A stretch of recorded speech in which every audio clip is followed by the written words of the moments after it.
Hi, this is Dr. Perry Carpenter. I'd like to thank you for taking the time to join me on today's video.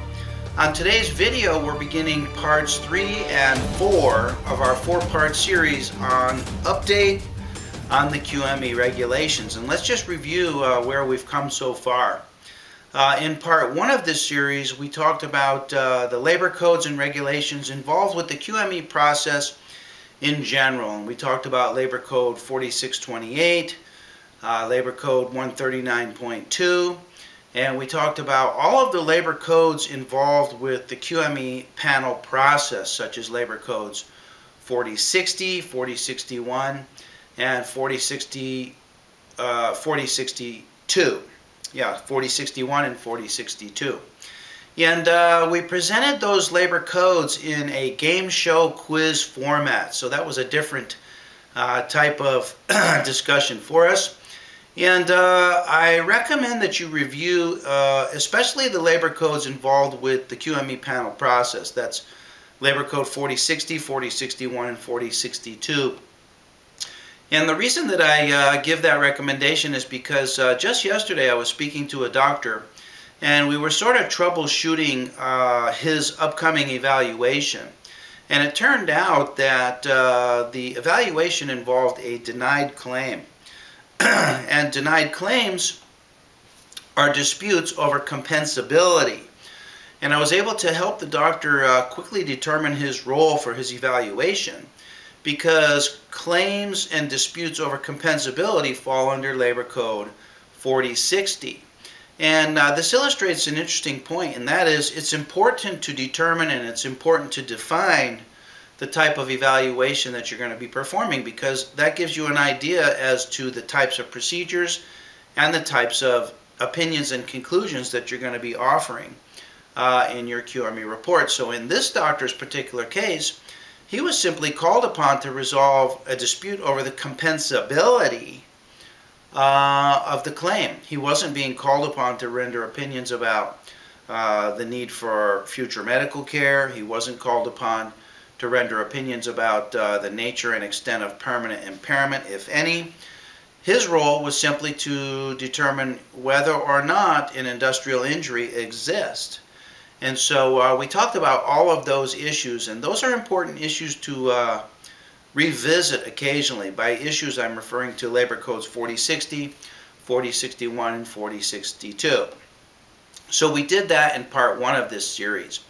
Then in part 2 of this series, we talked about the codes and regulations involved with the face-to-face evaluation. And I ended that discussion with a challenge to each and every one of you to implement. The challenge was, I challenge you to implement just one of the procedures that we talked about in part 2. And in part 2, again, we talked about the codes and regulations that govern our face-to-face interaction with the examinee. And it's quite fascinating because if you get down to it and you thoroughly review those codes and regulations, you'll see that there's a purpose and a driving motive behind those codes and regulations that govern the face-to-face evaluation. And the motive and the drive behind those codes and regulations is simply to help us as evaluators, to help us to establish rapport with the examinee and to establish a relationship with the examinee. And it's interesting because sometimes the relationship that we establish with the examinee is a relationship that exists and persists for years and throughout many evaluations, re-evaluations, new claims, new injuries. In other words, some of these relationships with examinees go on often into perpetuity throughout and across several claims for industrial injury. So the administrative and medical directors anticipated this, and they gave us some governing principles to help us establish a fabulous rapport and a fabulous relationship with our examinee. And we talked about that at great length. And I challenge you to begin to implement those codes and regulations into your face-to-face evaluation with the examinee. Even one of those codes and one of those regulations and one of those procedures has the capacity to completely transform your interaction with the examinee. So I challenge you to adopt them all, but begin in a way that's comfortable for you by simply choosing one of those codes and regulations and simply begin to adopt that into your very next evaluation. You'll be amazed at what it does for the relationship between you and your examinee. So those are the updates on the QME regulations that we've handled so far. For today and from here on until the end of this series, I want to now talk about the codes and regulations that govern our QME report and the submission of our QME report. So we'll handle that in two separate cycles of action. For part 3 of this series, we'll talk about the codes and regulations involved with producing your QME report. And I'll elaborate more on that in just a minute. And then in part 4 of this series, we'll talk about the codes and regulations that govern the submission of your report so that your report is properly submitted in a timely fashion. It includes all the necessary forms and documents that are required to accompany the report, and the report is submitted to all the necessary and appropriate parties involved with the claim.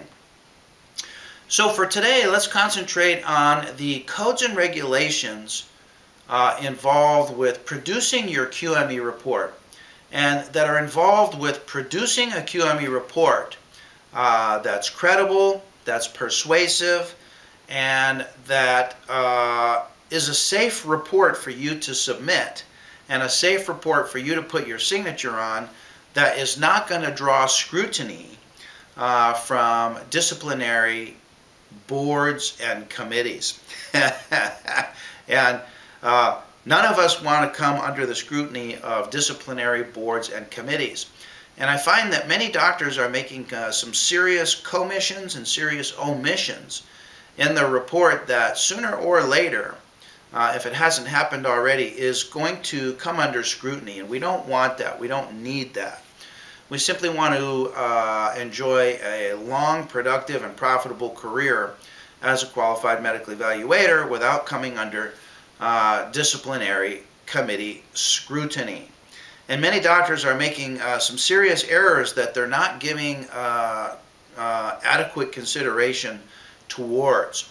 So of all the codes and all the regulations that govern the production of your QME report, I simply want to talk about 3 of those because, in my opinion, they're the most important and they're the most significant in terms of producing a report that complies with all the requirements, specifically that complies with all the requirements associated with our billing.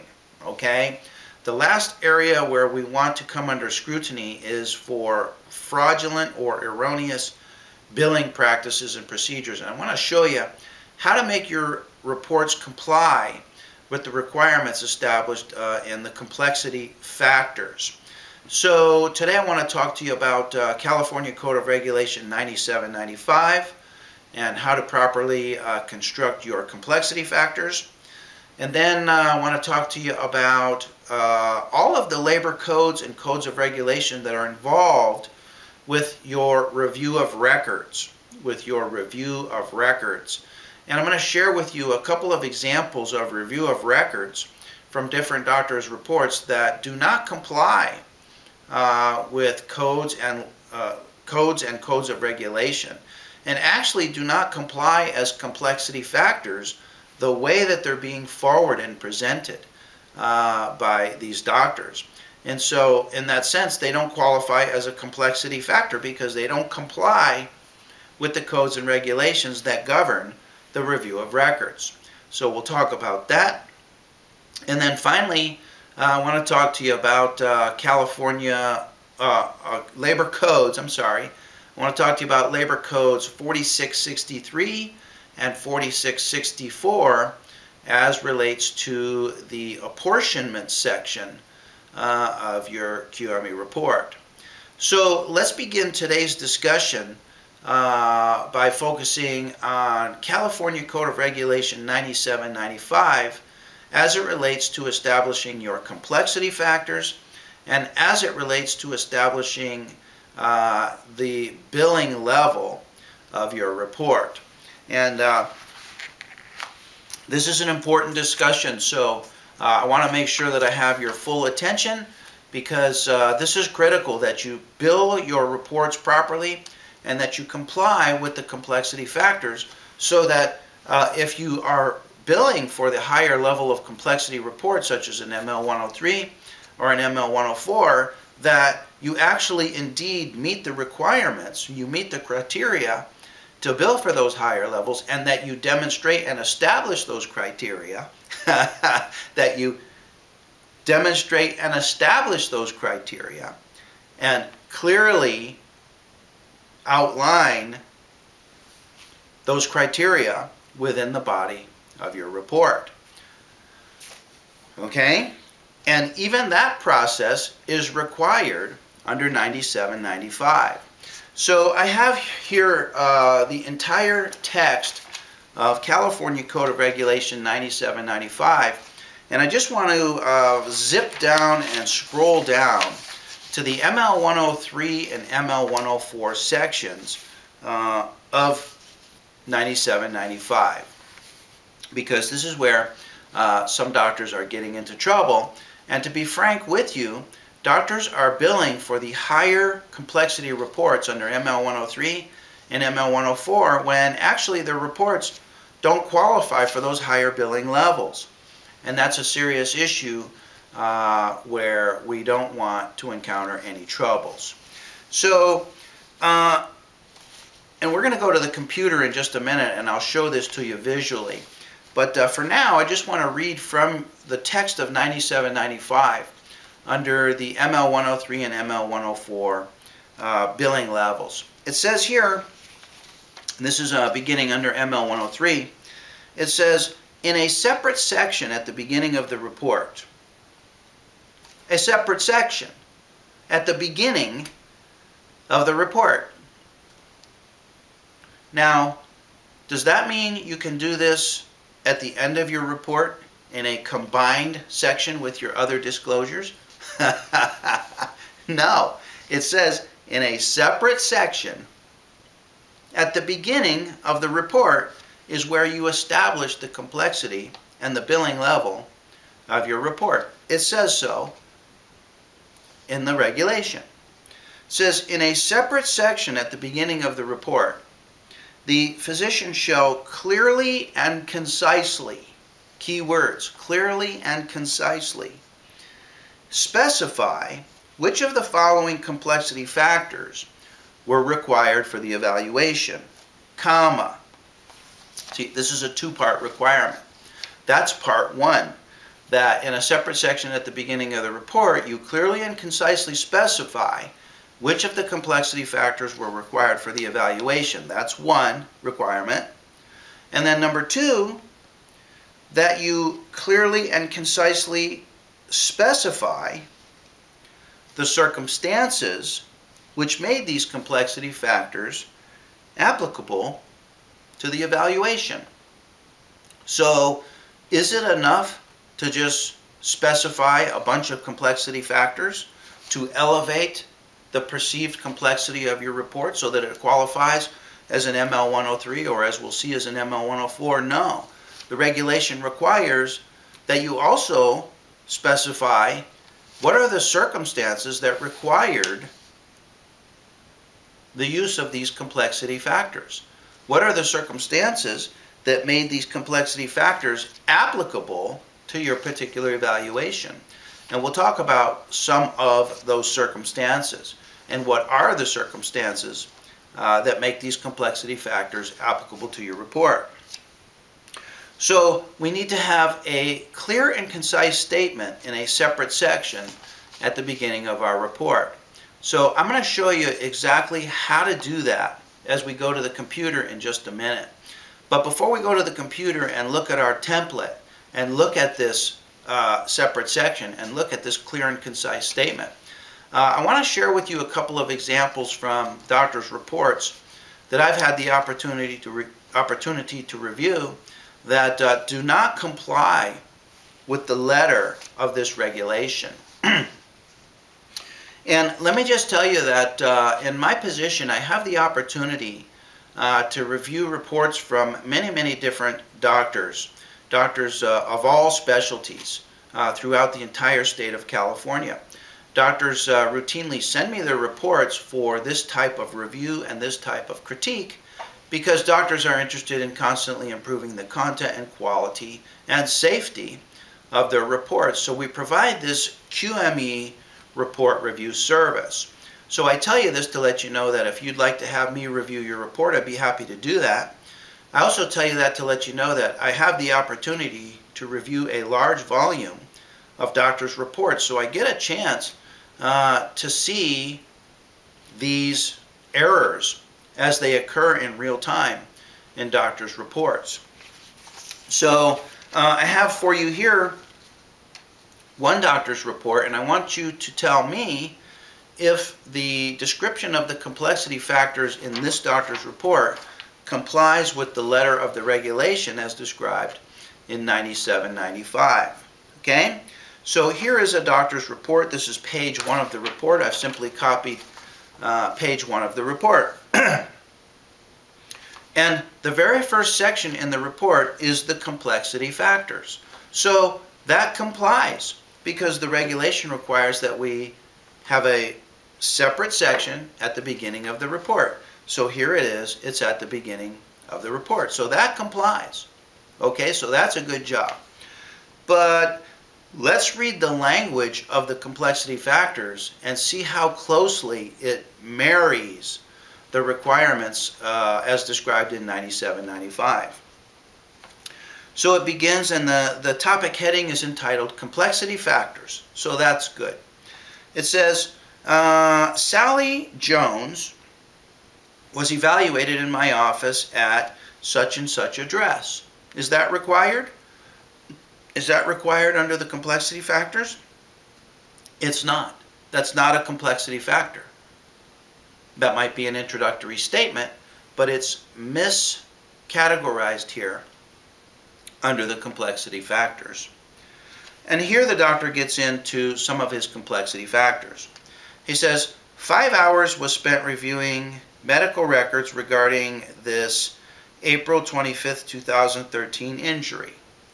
6 hours was spent in report development, including outlining the report, forming the medical opinions, including application of Alvarez-Guzman 2 WCAB decisions to the case, and dictating the report.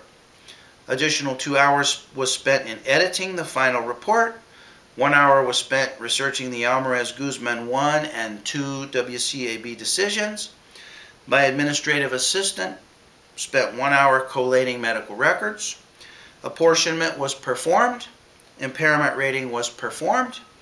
2 hours was spent face-to-face with the examinee on July 14, 2015 for the evaluation. Let me ask you, does that comply with the letter as described in CCR 9795? Does it comply? Well, let's just say that it loosely complies. It might not exactly perfectly comply. It's probably not the best way to describe the complexity factors, but I think we can agree that it loosely or partly complies in that the doctor does describe some of the times that he spent in various activities. He does describe some of the activities that he did. But I say it loosely complies because doesn't completely and accurately comply, because nowhere within this description does the doctor describe the circumstances which made the complexity factors applicable to the evaluation. That's one thing. And then another thing is he describes some activities that are not even complexity factors. He says impairment rating was performed. Is providing an impairment rating, is that a complexity factor? It's not. It's not a complexity factor. It says apportionment was performed. I think what he means is that apportionment was discussed, but he says apportionment was performed, and his description of apportionment is not in compliance with the description as it's described in CCR 9795. And so if I was a claims administrator, would I pay for a complex evaluation? Well, he does not describe what he's billing under, whether it's ML 103 and ML 104. I guess he leaves that up to the reader. But if I was the claims administrator paying this bill, or if I was a disciplinary committee reviewing this bill, I would scrutinize this report very closely for compliance with these complexity factors, and I would scrutinize it very closely to see how closely it correlates with the letter of the regulation as described in 9795. He talks about medical research involving the Almarez-Guzman 2 decisions, and let me just tell you that medical research, researching the Almarez-Guzman 1 and 2 decisions does not qualify as medical research. It does not qualify as medical research. As qualified medical evaluators, we're expected to know the Almarez-Guzman 1 and Guzman 2 decisions. We're expected to know the ACOM guidelines. We're expected to know the AMA guides. We're expected to know the 2001 Physician's Guide.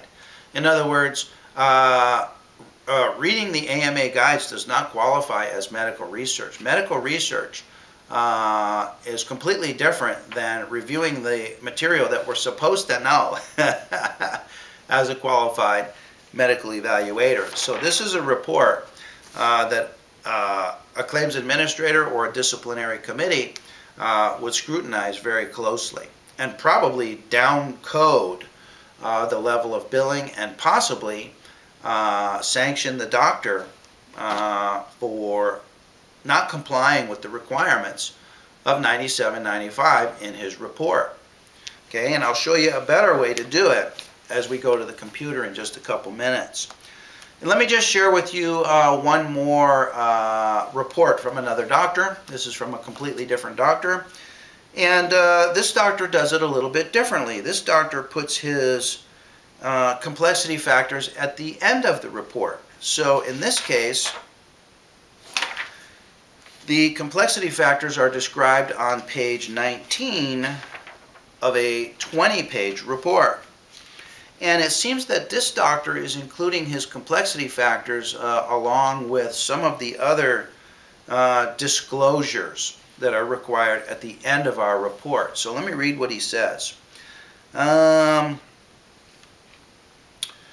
He goes into some of the disclosures, and he says, and I have it highlighted here in yellow at the bottom. This is a series of disclosures. He says, I further declare under penalty of perjury that there has not been a violation of Labor Code Section 139.3.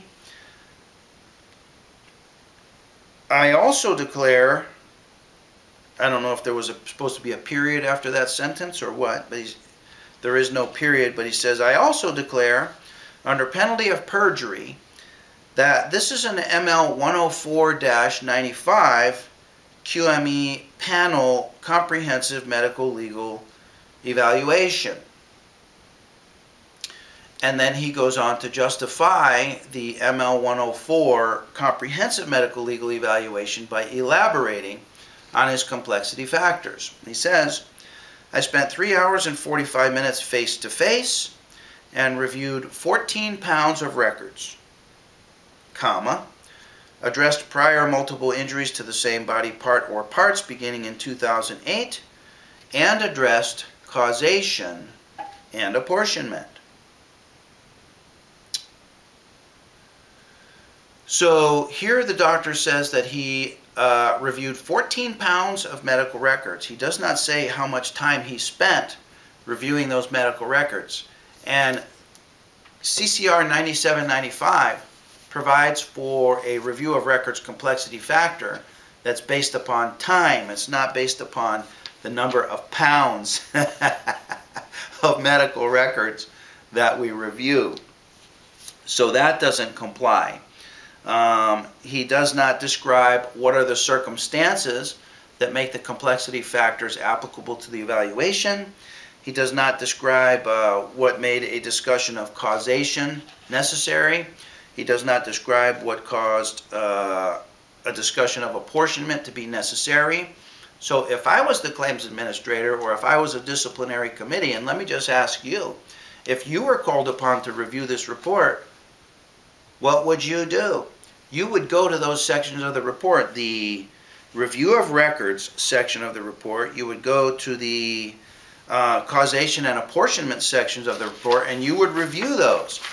And you would scrutinize, why do those qualify as complexity factors? And so let me just go to those sections of the report, and let's just say that in this report, the discussion of causation is to be found here in this section of the report. This represents about 2 sentences. 2 sentences, discussion of causation. And the apportionment section is to be found in this section of the report, which is looks like 4 brief paragraphs, and he actually does not comment on either causation or apportionment. He simply says that his final comment is deferred at this time because, in his opinion, the applicant is not permanent and stationary. The applicant is not permanent and stationary. And yet in his complexity factors, he says that the impairment rating was performed. So let's summarize this before we go to the computer. You know, there are about as many different ways to write QME reports as there are doctors performing QME evaluations. And the administrative and medical directors allow us a lot of latitude and a lot of freedom to craft our writing style and to express our opinions and conclusions in a way that's reflective of our personal experience and our unique personalities. So we have a lot of latitude in writing our QME reports, but there are a few sections of our QME reports where the administrative and medical directors have established very specific criteria so that they can compare apples with apples with apples, independent of our own unique personalities and our own unique writing styles. And we're talking about some of those fixed, rigid, and required components of our report. Probably the single one most important of those are the complexity factors. And I just reviewed with you a couple of different ways that doctors express their own unique personalities in describing their complexity factors. The unfortunate part of it is that neither of those comply with the letter of the regulation. So let's now go down to the computer, and we'll pull up a template, and I'll show you exactly how to fashion your clear and concise statement at the beginning of the report in such a way that it does indeed irrefutably comply with Labor Code 9795. So I'll meet you in just a couple minutes as we move to the computer.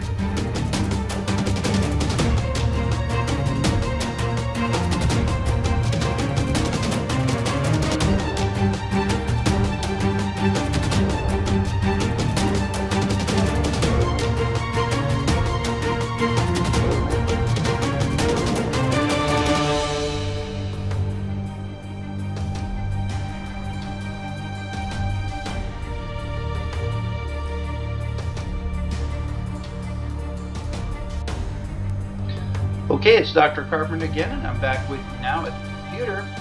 And what I want to review with you here is, number one, California Code of Regulation 9795. in its actual print form so that you can lay your own eyeballs on some of these sections that we're talking about. And then number two, I want to show you how to incorporate the complexity factors into the body of the language of your report so that your description of the complexity factors complies exactly with the requirements of CCR 9795. So we're going to be referencing a web link that takes us directly to the Division of Workers' Compensation, where we can access 9795, and then we're also going to be reviewing the QME Report template. And I want you to know that all of these codes and regulations that we've been discussing throughout this series with regards to the QME panel process, with regards to the face-to-face evaluation, and with regards to the QME report, are all fully integrated into our QME report template. So if you would like to simplify matters for yourself, you can simply purchase this template and have all of this work already done for you. In other words, it's not necessary for you to reinvent the wheel and come up with this freshly and newly for yourself. It's already been done. It's been done thousands and thousands of times by hundreds and hundreds of doctors that, number one, have contributed to the development of this template, and then number two, that have adopted and incorporated this template as their one and only functioning and daily use template. So it's already been done for you, and if you'd simply like to short circuit the learning curve and just get right down to the business of writing better and better QME reports, you can simply purchase this template. And I'll be reviewing some parts of this template with you here as we go. So let's begin by going to California Code of Regulation 9795. So here we are at CCR 9795, and let me just scroll up and show you that you can retrieve this document yourself at the Division of Industrial Relations website, or you can simply go to your Google search bar and type in CCR 9795, and you'll be directed to several sources where you can read the text of this regulation. So here it is. This is 9795. This is the reasonable level of fees for medical legal expenses. And let's just scroll down now to the ML 103 and see what it says. Okay, ML 103 is described right here.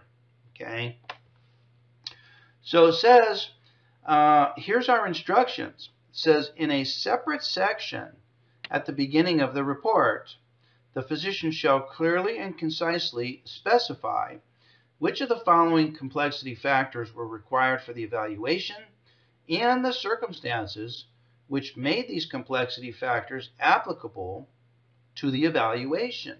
And here they are. They describe all of the complexity factors. Now, I want you to take a look at the formatting that the legislature used in describing the complexity factors. So here's the face-to-face time complexity factor. Number two, here's the review of record complexity factor. Here's the medical research and all of the different complexity factors. What we're going to do is we're going to take this formatting as is described here in CCR 9795, and we're just going to simply transcribe it over into the body of our report and create a separate section at the beginning of our report wherein we clearly and concisely describe the complexity factors. Okay? So before we leave this document, I just want to point out that this requirement of a clear and concise statement and a separate section at the beginning of the report also applies to the ML 104 as it's described right here under item number 1. It says, in a separate section at the beginning of the report, the physician shall clearly and concisely specify which 4 or more of the complexity factors were required and the circumstances. And and we'll talk about what types of circumstances make these complexity factors apply to your particular evaluation. Okay? And notice under ML 104 that they give us a couple of additional complexity factors. Number 2 is one that involves prior multiple injuries. And then number 3 is when the evaluation involves extraordinary circumstances. Okay? So let's now go to our QME report template. And let me just help you get your bearings here. This is our QME report template related to Mr. John Jones for date of injury to 11/11. So here we have a timesheet wherein we document all of the activities that we're involved with in this report. And then we get down past the demographic information and down into the body of our report, wherein we present some introductory remarks at the beginning of the report. So let's skip all through this introduction and simply zoom in on the complexity factors. After all of the introductory remarks are given, we say that total face-to-face time with the examinee was X number of minutes, and that in compliance with Title 8 CCR 9795, this report is being submitted as whatever it is that you're submitting it as. Okay, this would be whatever you decide that your report is based upon your use of the complexity factors. And herein you list the complexity factors. And notice that the formatting is taken exactly from CCR 9795. Here's your 2 or more hours of face-to-face time. Here's your 2 or more hours of record review. And here you refer the reader to your review of records section on such and such page so that they can see that your review of records section complies with all the review of records codes and regulations, which we'll be talking about in our very next discussion. 4 or more hours on any combination of 2 complexity factors. 6 or more hours spent on any combination of 3 complexity factors.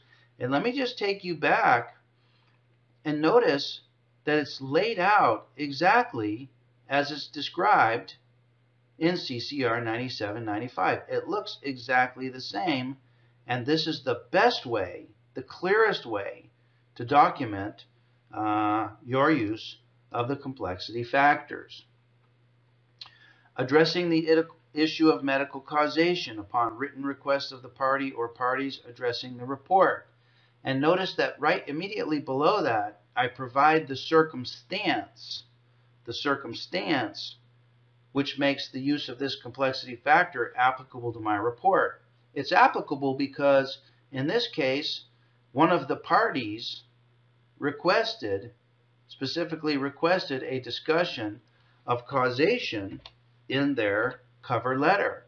If multiple parties request an addressment of causation in their cover letter, you use this section here to establish the circumstances. Okay? Remember that Labor Code 9795 requires that we describe the circumstances which made these complexity factors applicable to the evaluation. So here, list the circumstances. And the best circumstance is a specific request from one or more of the parties. Number 6, addressing the issue of apportionment. And here you would list the circumstances that made that applicable to your report. Another complexity factor has to deal with discussion over medical treatment. This is becoming less and less applicable. Here is the complexity factor involved with prior multiple injuries to the same part or body parts being evaluated. Now, if you use this complexity factor Where would you describe the circumstances? Where would you describe the prior multiple injuries? Well, you would use the relevant medical history section of your report to clearly elaborate upon those prior multiple injuries. So give the reader the reference to the page number so that they can instantly go to that section of your report to see that indeed you did indeed discuss prior multiple injuries to the same body part. Okay? And then finally, the last complexity factor is when the evaluation involves extraordinary circumstances and the parties agree to that in advance. Once you have your complexity factors clearly and concisely described, then you want to take your times and tabulate all of your times and sum all of your times so that it's very clear, that is very concise, and the reader of your report, and particularly the payer of your bill, can instantly go to your report and see how much time and how many units you are billing for.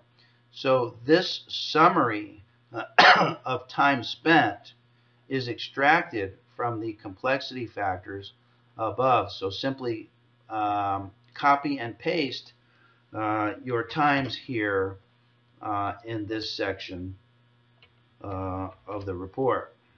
Okay. If you have additional units as an AME, make sure to put those in here. Total up your units and make it clear and concise for the reader of your report. Okay, doctor, so I hope this helps you. So let's conclude this discussion. The description of the complexity factors in your report is not something that you can freelance. It's not something that you can simply wing it based upon some format that expresses your unique writing style and your unique personality. The description of the complexity factors is required by law. The law is California Code of Regulations 97/95. And if you expect to be paid for the time, effort, and energy that you invest into your QME reporting, and you expect to stay out of the scrutiny of disciplinary committees, the description of your billing has to comply exactly with the code of the regulation. So I recommend the procedure exactly as it's described in today's discussion. And if you want to simplify matters for yourself, you can simply purchase the template from easyqmeceu.com. It's available on our website. It sells for $149. Or if you want to go through this process yourself, you can easily do this yourself as well. And I recommend that you fashion your template exactly as it's described in today's discussion, because the template, as we described it, is extracted exactly from the letter of California Code of Regulations 97/95. So look forward to being with you in our very next session, where we talk about all of the labor codes and codes of regulation involved with the review of records. And it's interesting because the review of records is also one of the complexity factors, but your review of records qualifies as a complexity factor only when you fully comply with all the codes and regulations that govern the review of records procedure. So we'll go over that in great detail in our very next discussion. So for today, this is Dr. Perry Carpenter. It's been my pleasure to be with you here. I look forward to being with you tomorrow on our next session. And for now, I'm wishing you best success in your career as a qualified medical evaluator.